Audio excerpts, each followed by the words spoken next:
Before starting today's video, don't forget to subscribe to the channel and like the video to encourage us to provide the best. Recently, on YouTube, I've noticed an abundance of videos featuring children and young adults opening so-called dark web mystery boxes. This reminds me of the most horrifying experience of my life. Back in 9th grade, I was the shortest boy in my class and had never had a girlfriend. At that age, everything that shouldn't have mattered did, and everything that mattered to me was going nowhere. Looking back now, I realize how common it is to be a quiet, insecure boy who craves acceptance and belonging. It was during this vulnerable period of my life that I met Joseph. He was in the same grade as me and was the complete opposite of me. Tall, loud, and absurdly skinny, no matter how much he ate. He claimed it was due to a thyroid issue or something. Joseph wasn't charming or charismatic by any means, but to a boy like me who had never been appreciated by his peers, he was a godsend. Finally, I had someone to talk to, joke with, and call a friend. However, beggars can't be choosers. Joseph was a cruel individual who took pleasure in playing practical jokes and pranks that often crossed the line. He would go beyond surprising people and actually hurt, injure, or scar them mentally. One day, while having lunch in the cafeteria, I noticed Joseph watching a special needs student named Hector. Hector was usually quiet and kept to himself, often asking for hugs rather than holding normal conversations. As Hector tugged at a nearby teacher's shirt and requested to be taken to the bathroom, they left his tray of food on the table. I saw a wicked smile spread across Joseph's face as he got up and pulled something from his pocket. He walked over to Hector's tray and began to spread something across the inside of the stromboli bread.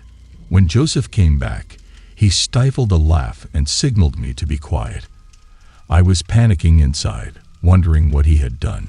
Hector soon returned and immediately began eating his stromboli.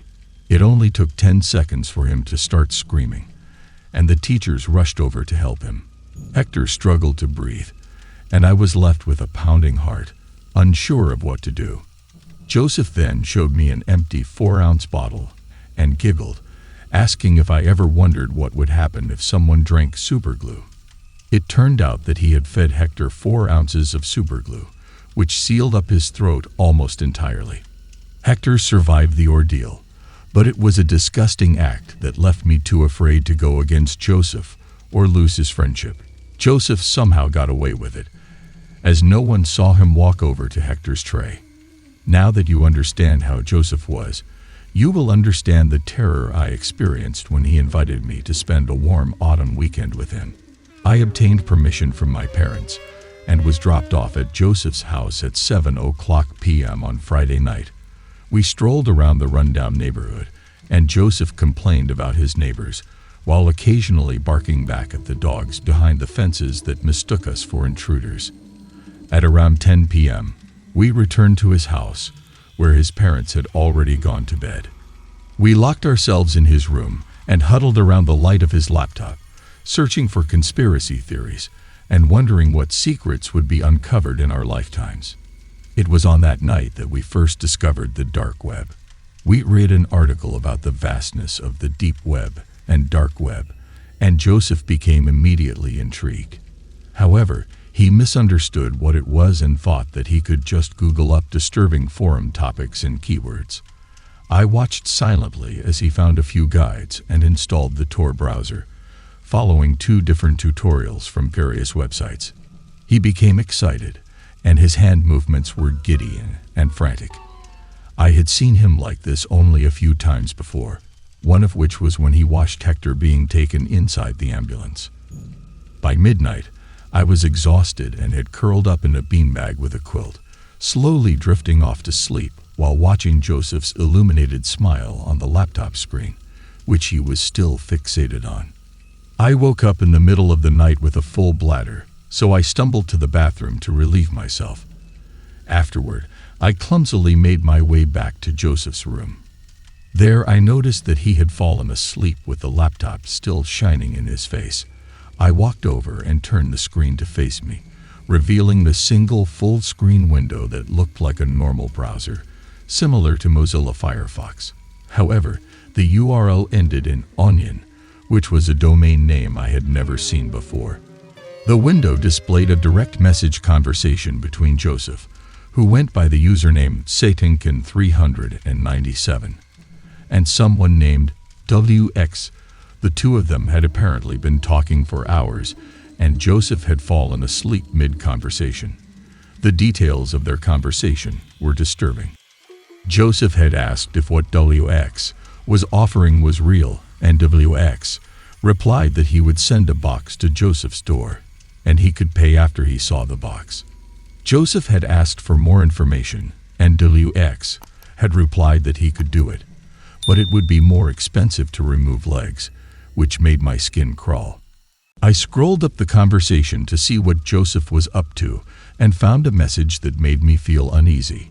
He was planning to ruin the life of his homeroom teacher, Mr. Picker, by hiring a hitman.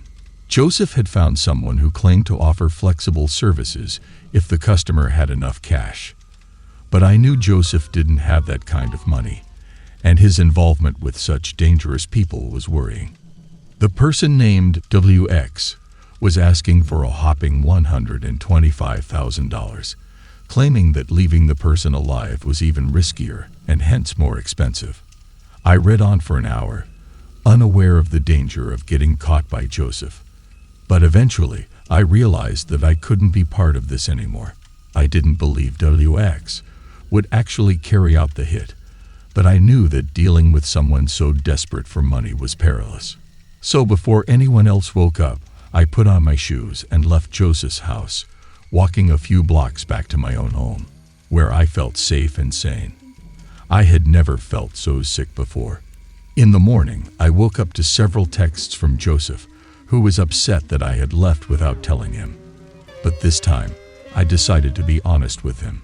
I told him that I read the chat log on his laptop, and that I no longer wanted to be friends with someone who involved himself with dangerous people. Joseph tried to brush it off as a joke, but I stood my ground and told him that it was too far. We parted ways, and I blocked his number and avoided him at school.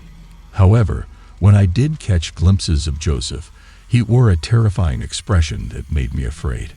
I was afraid that he would retaliate, but I had no idea what he had planned for me. One day, I walked home alone from school and found a small, unmarked package on our doorstep that looked like it had been hand-delivered. I brought it inside and opened it, and it was filled with toilet paper used as packing material. As I unwrapped the ball of toilet paper inside the box, my curiosity was piqued. There was nothing else in the box, so I assumed that the object I was looking for was wrapped up inside. I experienced a sickening sensation in my stomach as I observed red blotches on the toilet paper that became more frequent and visible as I continued unraveling the ball. Suddenly, the ball came to an end, and the force of it coming undone caused something thin to fall out and slap onto the kitchen counter with a sickening sound. I let out a scream as I realized it was a finger. Frantic, I ran to my neighbor's house and contacted the authorities. Soon, my parents arrived and comforted me, but I still felt far from normal. I was determined to find out whose finger it was, and I had a terrible suspicion that it might have belonged to Mr. Picker.